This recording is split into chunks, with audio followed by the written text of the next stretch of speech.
purpose changes every day. And the thing with purpose is it's not like something you need to find or something you need to get. It's something you're already doing. You just need to realize what it is.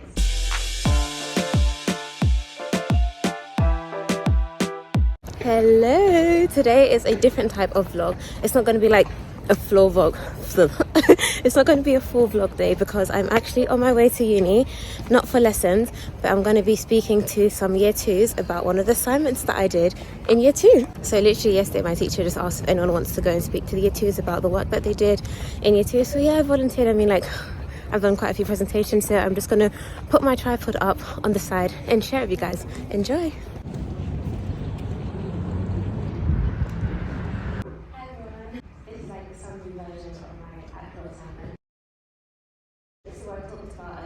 Values that are important to me, so I talked about inquisitiveness, integrity, and gratitude. So even though they're not directly linked to journalism, I talked about how I link it to that. So with inquisitiveness, as a journalist, you have to be naturally curious, you have to be really interested in everything that is, you need to want to know it. So I talked about how my inquisitiveness helps me with my practice. And then with integrity, that's about basically doing the right thing even when no one's watching. So that's how I make sure that all of my articles, I'm talking about the truth, basically two sides of the coin, and making sure that I can stand by everything that I ever publish. And then the last one was gratitude, and that's something that's like for my creative practice, but also for personal life. So it's just being grateful about the opportunity that I have to be in the fashion sphere, the fashion industry, and how I'm going to use that opportunity. So this one was ecosystem. So there's loads of people in the ecosystem, but I narrowed it down to 3. So first I started with my family. So this is something that you guys can talk about too. There's like people in your life, like for example my mom, she was a seamstress, so I was like born into fashion. My sister's also a designer, so those type of things where it influenced me to go into a career of fashion, but then also just their work ethic, that's something that's been instilled in me, and how I do my assignments, how I do work outside of school too.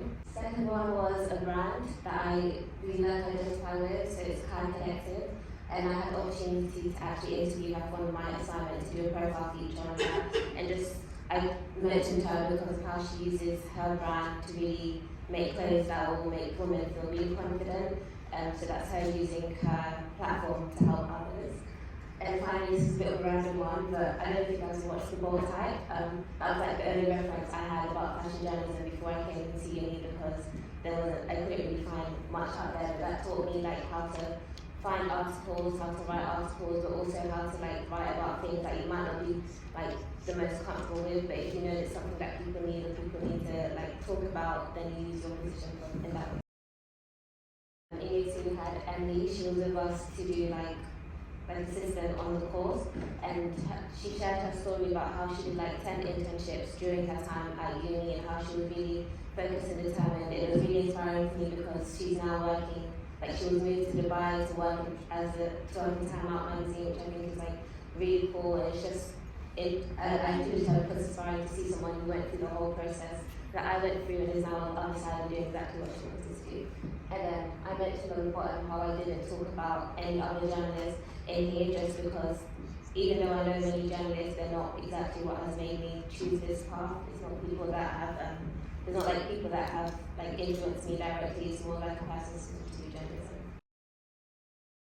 This is something I talk about in Speculative Bio too, about how we're just like challenging what purpose really is, and how it's not like a one linear thing, and how purpose changes every day. So like with my social media, I use it to like educate other people on fashion industry, fashion journalism in general. So that's what I would say my purpose is right now, to help others.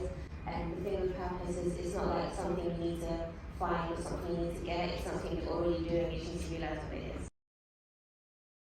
This is probably one that challenged me the most, because I don't feel like I have an aesthetic, and I explained that in here. And that's another like assignment for you guys. If there's something that challenges you, this whole assignment is about reflection. So just talk about that whole process, about you discovering what you're going to write for each topic in your process with that. So for this is aesthetics, I didn't have like the typical aesthetic, like you can't name it, like it's not, like it's not grunge, it's not athleisure, it's not like a name. But then I was writing about how realizing that everything that I do is my aesthetic, so it might not be aesthetic outside, but it's just me.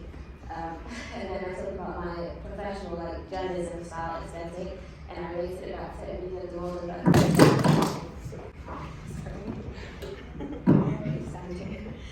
I raised it back to me as a role because I really am inspired by her style of journalism. Even though it's quite casual, it's quite chill, it is a different modern type of journalism because she's taking celebrities and putting them in like this really comfortable environment that loads of people visit, and it's kind of like taking away the celebrity layer from them, and you get to speak to them as people. So that's the type of journalism that I want to do. That was really great. How was the exercise useful to you in focusing your goals and ambitions? Can you speak to that at all? Yeah. So it was kind of like tricky to talk about goals and ambitions because like there were times you might have goals and ambitions but you don't want to really like share just in case it doesn't happen. Yeah. But it was a good example of like, as a creative person, you need to really put yourself out there and say what you want because no one else knows. A lot of time you're working independently, so you need to like be able to vocalize what it is that you want to do. So I put in my, I wrote this last year and I put in my thing about I want to intern for Evening Standard and a PR agency, and I already did that. Oh, wow. So just naming the vision sort of got you to it. That's great. How did work help you doing this work? How did it help sort of reflect on those soft and hard skills that you've got? And sort of how has it helped you to sort of commit to developing those skills? So it's all about the transferable skills that you have, and then you talk about how they relate to the course. So like, I know, for example, I worked in a hotel, I worked in as a bridal stylist, and those teach you like people skills, and that's really important. As a journalist, you're able to communicate with people. So there's the hard and soft skills, even though they might not be directly related to your course, you all need to find ways to kind of like twist it and make it work. Yeah, because essentially they sort of become life skills, don't they? And I really enjoyed what you had to say about kind of integrity, and how like integrity is that thing of doing what you say you're going to do when nobody's looking, and that is something to really sort of stand behind as a human being, let alone what you do in practice.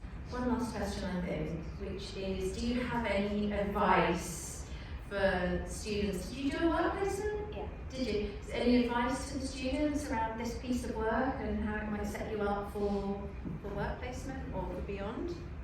I think like the biggest advice for like when you're on the internship is not treat it as internship, treat it as like you're actually working there. And if you do that, the people in your workplace will respect you that way. So I did 2 internships. I was at Evening Standard and at Carlo Otto. And when I was there, I was on all the meetings. Like there was, because it's like, for example, Evening Standard, the news, they come all the time, so they have like morning meetings at like 6 a.m. and then the person I was like my manager, she was like, oh, you don't need to come to the morning meetings, they're at 6 a.m. I was like, no, I want to be there. Like you need to show them that you actually want to make this a lifestyle. Don't act like you're a student. And when I say don't act like a student, I don't mean like you need to know everything. I mean just more like come and like commit fully. Ask all the questions, because as an intern, it's literally your only time to be able to work in a workplace and get things wrong, if you know what I mean. So ask all the questions, make all the mistakes as an intern, but you're not actually being expected to work. So yeah. Oh, that's great. Thank you so much. Great. Guys, it's done. That was like so fun. I was actually getting very nervous like in like the last couple minutes when I was sitting down waiting to like actually go up. On the way there I was fine. I was listening to my Confident Girl playlist, and then when I sat down it was like time for me to go up. I started getting ditchy. I was drinking water. I was like dropping everything. You even saw like I dropped my microphone, and then straight after I dropped my water bottle. But I just want to share something. So straight after, so I was talking about internships and like the internships that I did recently. So when I finished the presentation, I get my bag, get my phone. I'm walking literally right now, check my phone, and I got offered an internship. I got offered another internship, and it's at a place that I really, really want to intern at. What I'm going to say is it's a newspaper. It's not for now, it's for next year. But like, it's like so full circle. I'm just doing like a talk about internships I got and like the discipline you have to have, and then I get offered another one. Yay! But this was fun. Like, subscribe, and get ready for more fun fashion student content. Bye.